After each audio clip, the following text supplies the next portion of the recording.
আজ হেমন্তকালের এই সকালটা কেমন যেন আলাদা। হাওয়ায় একটু শীত, হালকা রোদে এক রকমের মায়া।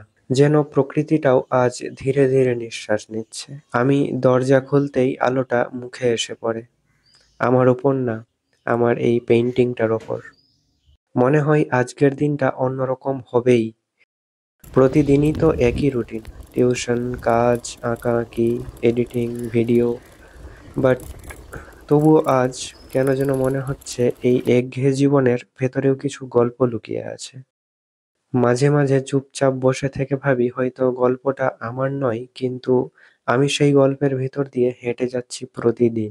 শিউলি গাছের নিচে ছড়িয়ে আছে শিউলি ফুল। বাতাসে একটা পুরোনো দিনের গন্ধ পাচ্ছি, যেন ছোটবেলার পুজোর সকাল। কিন্তু পুজো পেরিয়ে গেছে, প্রায় 1 মাস হয়ে গেল।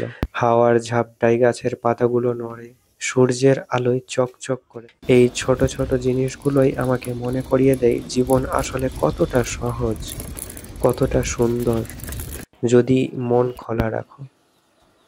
আমি চাই এই ভ্লগটা হোক ঠিক সেরকম সহজ, সোজা এবং বাস্তব। এখানে কোনো সাজানো হাসি নেই, নেই কোনো পারফেক্ট মোমেন্ট। আছে শুধু আমি, আমার দিন, আমার চেষ্টা। রাতের দিকে যখন সবকিছু চুপচাপ হয়ে যায়, আমি আবার বসি এডিটিংয়ে। সারাদিনের ছোট ছোট ক্লিপগুলো জোড়া লাগাতে গিয়ে দেখি এই ছোট মুহূর্তগুলোই তো আমার বড় গল্প। প্রতিটা দিন একটা নতুন ফ্রেম, একটা নতুন লাইন, আর একটা নতুন আমি। হেমন্তকালের এই সকাল থেকেই আমার এই গল্পের শুরু।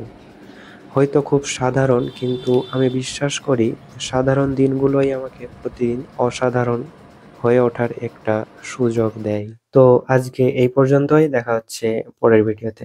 জয় হিন্দ।